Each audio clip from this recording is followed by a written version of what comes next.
Hello everyone, it's Jamal Thomas. Welcome to the Progressive Soapbox. So it is 4:19 on 420, and I'm going to do a 420 at 420 on 420. Let's do a triplet. It is probably not wise to do a 420 today because I have a debate with AJ Goodman at 6 p.m. today. But it is somewhat of a special occasion because 420 only happens once a year, so it's kind of like a birthday thing for Pot. So I am going to risk taking a beating from HA, and I am going to engage in this particular mindset. I'm going to soak it in. I soaked it in before the show. I can't do it on air because if I do it on air, I would be arrested. But that being said, assume for the moment that that has taken place before the show, and I am lucid as can be for that. 4:20 right now, 4:20 p.m. on 420.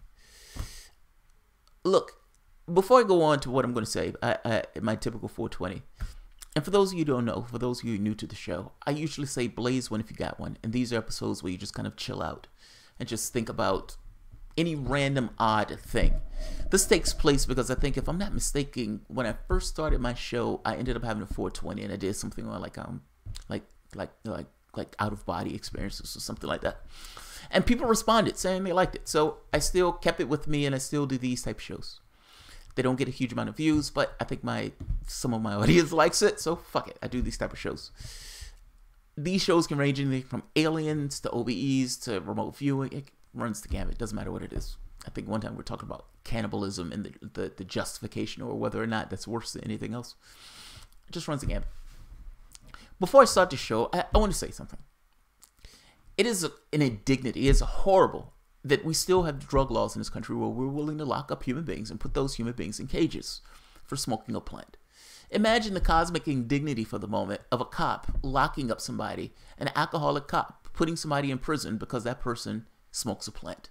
An alcoholic cop who's drugged up on a substance himself, taking somebody down because that person has a plant. It is much more likely for that cop to die of that alcohol than it ever would be for that person to die of smoking that plant.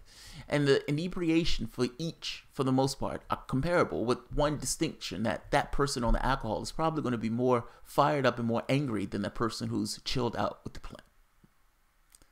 It makes no sense. It's like in Iran, to look at it from the standpoint of if you were Ramon looking at these particular events, it makes no sense.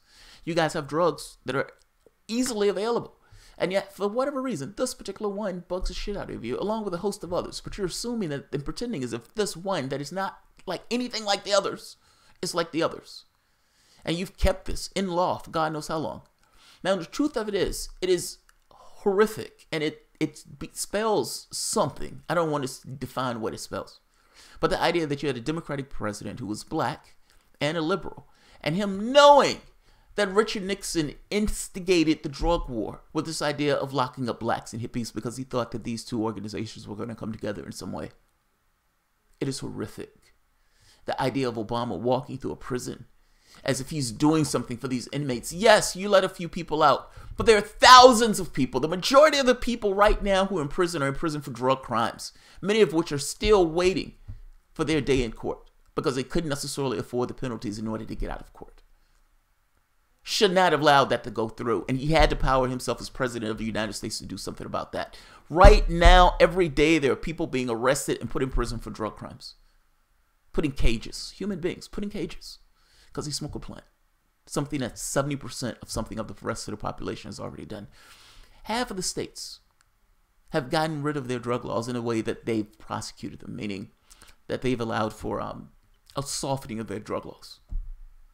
But the other half still allow for this level of persecution. This needs to be ended. It needs to be ended. So I'm going to start off on that because it is 420, and what I just said there is perfectly true. I know some senators are pushing for protection of the states. If I'm not mistaken, Mitch McConnell pushed to protect the drug states, the pot states. And I understand that Obama turned a blind eye to California and some of these other places. But the guy that I brought on my show made the point that even under Obama, they were still raiding some of these places in California. Federal law supersedes state law. So under federal law, yes, you can do that. And I'm making a point, though, that if you're leaving office and you're leaving open this particular card, where the very next person that gets in, you have no idea who's going to get in that office next. And if they would turn around and start enacting those laws again, going after those states. Failure. Utter failure. That's what I call it. It annoys the shit out of me with that image of Obama in my... I have this image in my head. And yes, I'm going into the weeds. So I'm going to stop going into the weeds and go to the story I want to talk about. Yeah, man. Pot, man. It does that shit. All right, so let's talk about the story I want to talk about. There's been this thing in my head recently that I wanted to discuss. A secret, or not even a secret. It's something that the left never owns up to, or never wants to own up to. At least I don't think the left likes to own up to it. But at the same token, there's an aspect of that the right doesn't accept. That they should. Because overall, the left is right. Laziness. Now, I make this point that human beings float to the lowest energy level like anything else that floats to the lowest energy level. The problem in our society boils down to work. Who does the labor? If you want to get a movie, if you want to catch a show, if you wanted to go somewhere, if you want to get a taxi or an Uber, if you wanted to do anything, it usually involves somebody else's labor or some labor of your own. If somebody steals your pocketbook, that person who's stealing your pocketbook in that moment is exerting a certain amount of labor, just like the cop who's hitting him over the head with a baton. We have a society that, for the most part, we're stuck with this thing of how are we going to get our needs met? And for us to get our needs met, it entails some layer of labor. How do you fix that? Now, if you were looking at a society overall and you said to yourself, how do you actually design a society that gets rid of poverty? And for the moment, pretend for the moment that you tried to do that. That some society says, look, poverty is violence. And we don't necessarily want to have that violence in our society, so we're changing that. Fine. The left will say, or the right would say, look, you're going to have people who are just not going to do anything. That if people had their basic needs met, those people are just going to sit at home and watch television. No work is going to get done. No labor is going to get done. Nobody's going to have anything. You're not going to have medicine. You're not going to have education. You're not going to squat. Your society's going to fall apart. The world will end. Now, the left says, usually pushes back on this and says, that's bullshit. You're not going to have that. But let's be honest. You will have a certain amount of labor. You will have a certain amount of sloth. There's some people who will be perfectly content to sit at home with their Xbox and just play Xbox. Now, the catch becomes, well, how do you get an Xbox if nobody's doing anything for you to get an Xbox? Which is the right's point. Now, I would make the point that, yes, you will get a certain amount of people who will end up with sloth, who won't do squat, who will just say, fuck off. I don't want to do anything. I'm perfectly content with eating my sandwiches and doing so forth. What the right don't quite get, however, and they completely miss and always fundamentally miss, that just because you have that part that won't do that, you will also have a lot of people who will be free to do whatever they want. Meaning they will go into education, they will go into these sciences, they will go into all of these various aspects of society. Assume for the moment I am not talking about a complete redefinition of society, meaning capital and money is still an aspect of that society. You've just made that one caveat of saying people have their needs met. We're writing that shit into law. People have their needs met. And we will do what needs to take place, meaning our society is organized around making sure that takes place first. Assume that's the case. You will get a faction of the society, a percentage, that has sloth.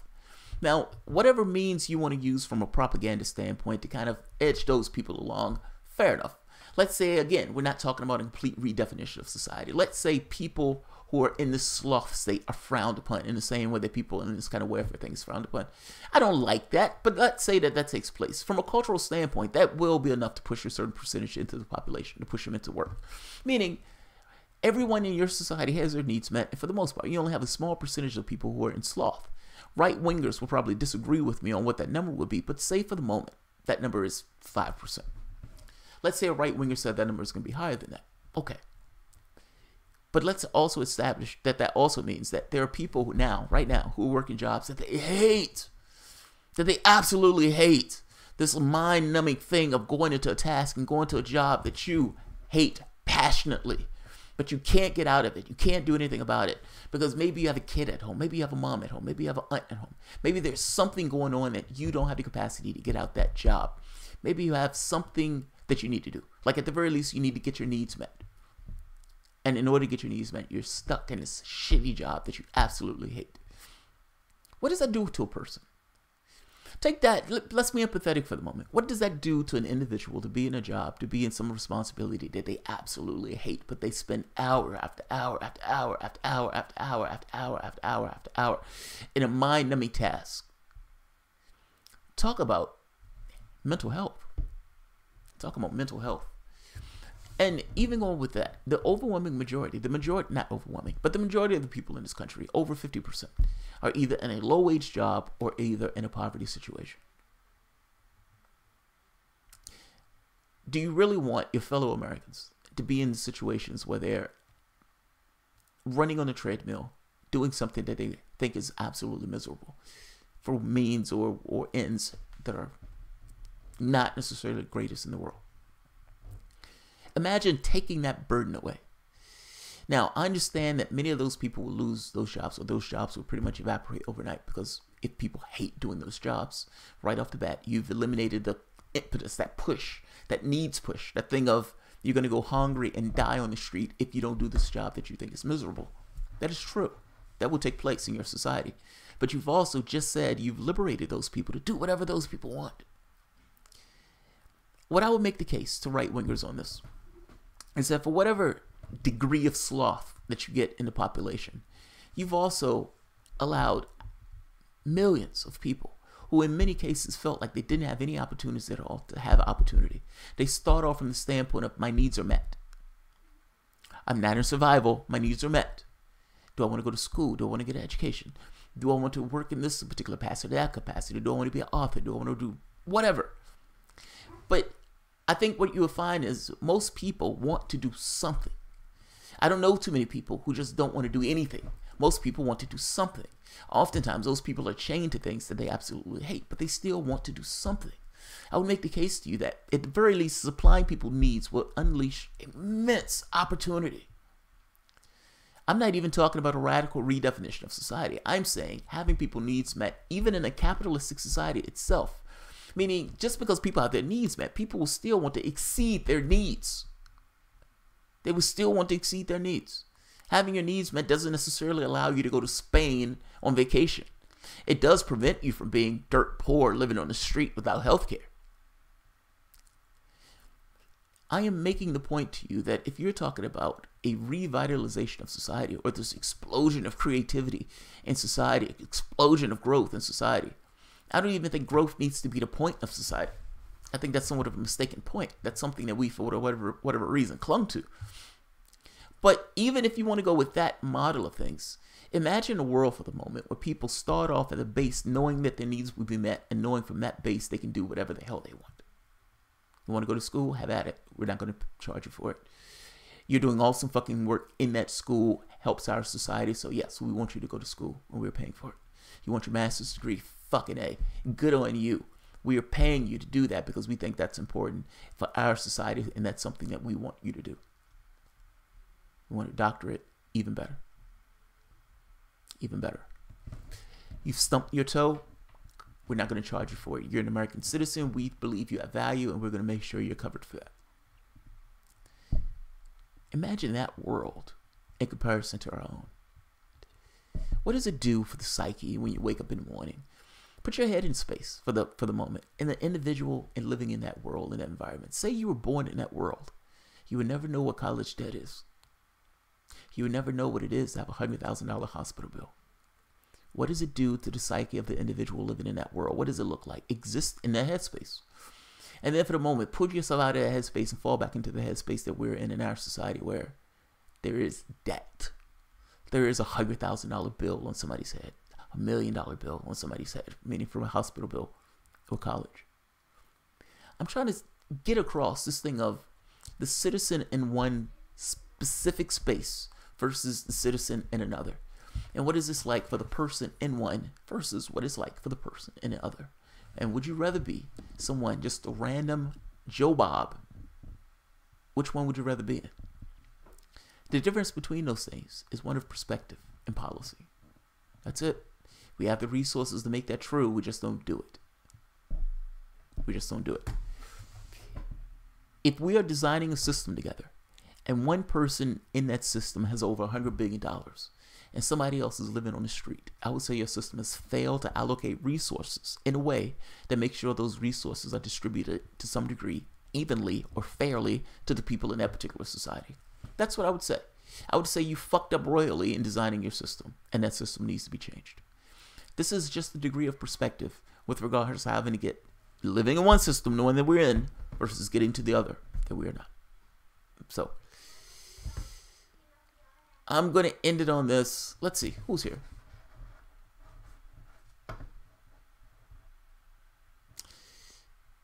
Then comes universal basic income. Trials have already been done in Sweden. I think Nick Curran, they started those trials in Sweden. I don't remember the outcome of those trials, but I do know they started.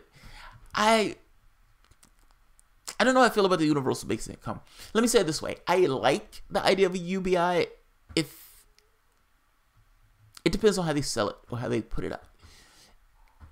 I like this idea of saying the resources of a particular place belong to that particular place. And if you're going to take those resources, well, seeing as it belonged to the people of that particular country, then you should give back to the people of that country. Meaning those resources should be taxed, and those taxes should go to the people of that country. Just like Hawaii, Alaska did it. Alaska. Sarah Palin did it. And when I heard that, I was like, what? Sarah Palin did? What? Yeah, Sterling Palin was giving back the oil revenue, some of the oil revenue to the people of Alaska. It was a reason why Sarah Palin had like an 80% approval rating. Well, there you go. People like it when you give them free money. Who knew? Who knew? Wesley Walker. Agree, Jamal. If my needs were met, I'd be doing cool science shit, not working at a factory, hating life, especially when your union is corrupt. Yeah, man. If the right really cares about growth, like if their thing was really, we want to maximize potential and everything else, you know what denigrates potential? Having the most magnificent fucking machine on the planet stuck doing something they absolutely hated. If you organized your life in a way, our society, if it was organized in a way that said, look, the main issue here is labor. Let's get rid of the labor. Let's make sure people have their needs met, and let's find a way to do that in a way that doesn't involve labor. So having, for example, grow farms in city centers. That's an awesome fucking way to make sure that at the very least they have food provided.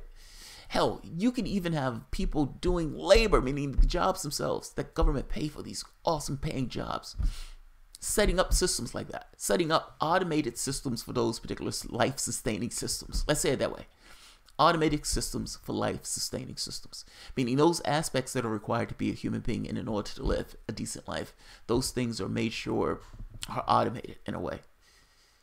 And have governmental services to make sure those things are provided for. You can even have it a governmental department if you want to.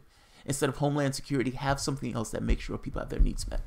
I don't particularly care how you do it. I'm saying starting at a basic level of, we have a ground floor. Our society does not allow people to go beyond the ground floor. I think you have an immense growth in your society at that point. I just keep think of all the people who would prefer to go to school, that are barred from school. And this is not people who feel forced to go to school. I'm talking about people who really, really want to go to school, but they don't necessarily want the debt on their backs. They don't necessarily think they have a way of getting to school without necessarily, they don't want the debt. Let's say it that way. Like, I'm saying freeing your society. That's what I'm talking about.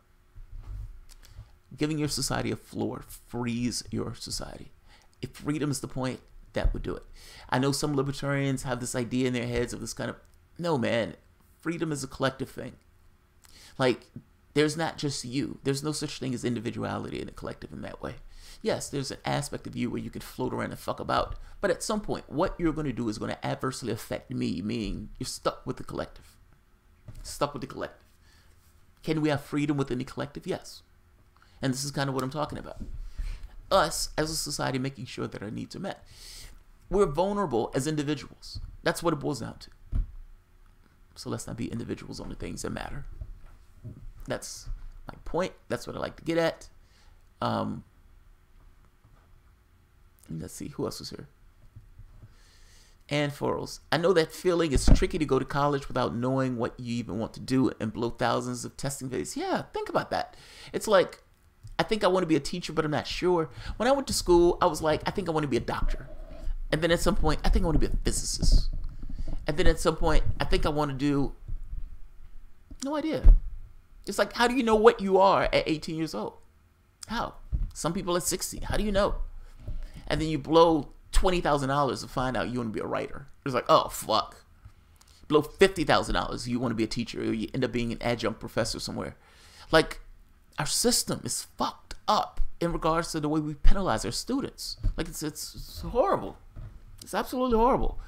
So, I'm talking about freedom. And I'm not talking about freedom for the top 1%. I'm talking about for everybody. Imagine for the moment, you have 300 million people in this country, half of which are living in some degree of poverty. Imagine freeing that 50%. What does that 50% do? What does that mean for this level of growth in our society? What does that world look like when those people are at a very base level? We can do whatever we want. We're not stuck doing hamburgers. We're not stuck doing clothing at Old Navy. We can do whatever we want. Now, does that mean that Old Navy would have to find a different way to sell their products? Yes, it does. Well, we're at a technical phase at this point, so they can sell that stuff online if they want to. They don't even need those stores. Let those stores be for people to live in. We can use our. I guess I'm looking at it as we're at such a phase in our technological development that places like Amazon, places like Old Navy, most of these stores don't need to sell their products in those stores. That's somewhat of a relic of a previous time. Sell them online. Come up with models that allow people to push themselves into clothing and everything else. You have distribution centers at this point that can do those things online. Amazon sells all that stuff online at this point. They're just a distribution warehouse. We can revitalize the way we do our society. We're not stuck in the old methods of doing those things. We can find different ways. So, but Nicole Herring, yeah, this idea of knowing what you want to do the moment that you go to school is nonsense. Absolutely nonsense. Luca Clemente, I work in a laboratory. If my needs were met, damn it. If my needs were met, I'd get rid of my crappy science career and get a nice job making decisions, making delicious French fries. The thing is, I honestly think that if people's needs were met, I don't think they'll just stay pat. I just don't believe it. You have people who just want things, and your society is geared in a way that pushes people to work. You would have some people who would stop doing the things that they absolutely hate. That is perfectly true. Yes, that's perfectly true. Does McDonald's need to get a machine that can serve hamburgers instead of a person? Maybe. I'm okay with that. If that person had their needs met, I'm okay with that. I don't care. I would even go so far as to say, if people had their needs met, they wouldn't care so much if technology was taking their jobs. At the very least, they had a fallback position while they decide to do something else. It's the pressure of the society that creates these issues in our society. We just need to change the way we think about it. People are too curious to sit around and do nothing. Look, Jamal is trying to destroy my dream of being a gourmet French fry cook. Luca, nobody's trying to step on your dreams, man. Nobody's trying to step on your dreams. My favorite planet. Everybody has a unique calling. A unique calling. Nicholas Shadusky. Some people will go back to school after finishing a degree to get training in something else. Right here. Right here. Like, when I started off, I was, 17. I was ill when I was 17, so that first 10 years I spent in school, not knowing what I wanted to do. Like, I went from everything from screenwriting to physics to biology to all sorts of stuff. I mean, I had no idea what I wanted to do. I knew I liked science. I knew I was interested in all this other sorts of stuff. My range of experiences didn't necessarily seem to line up with other people's experiences in this way. So I had this wide range of stuff that I was interested in with no clue on what I actually wanted to do. I bounced from to and fro. And like I said, I spent that 10 years in and out of hospitals, so I couldn't necessarily finish my degree up all at once. So I ended up just kind of bumping along. I finally ended up finishing a degree in, oh God, what is it called? It was a bachelor's of science, but it was Institute of Technology, New York Institute of Technology. But I had like 3 concentrations. I had no idea what I wanted to do. And so, because of that, I also had degrees in comp sci, or it's just a certificate in comp sci, still a degree, associates of science, and another associates of, if something else is like 2 degrees, certificate and another associates. Not to mention even a degree in holistic nutrition. I had a bachelor's in holistic nutrition. I had no fucking clue what I wanted to do. I was studying herbology and everything. So yeah, it's like knowing what you want to do is nonsense. I know there's some people who may know exactly what they want to do from scratch. I ended up going back for comp sci. No clue what I wanted to do. No clue.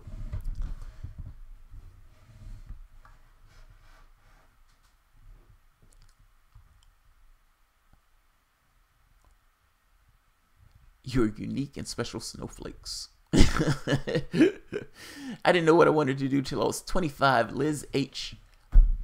Yeah, man, I feel you. Not to mention growth arcs. Some people grow out of their careers. Like, imagine a person who's in a career for a period of time, they get sick of that career and decide to change into something else. Well, we don't allow that. Like, we don't have that capacity in our society to do something else. You've just spent $50,000 doing this. How are you going to get to that something else? Balthazar 228. I guess that's one way to call attention to climate change. Chaining oneself to the sun. A lot of degrees are BS.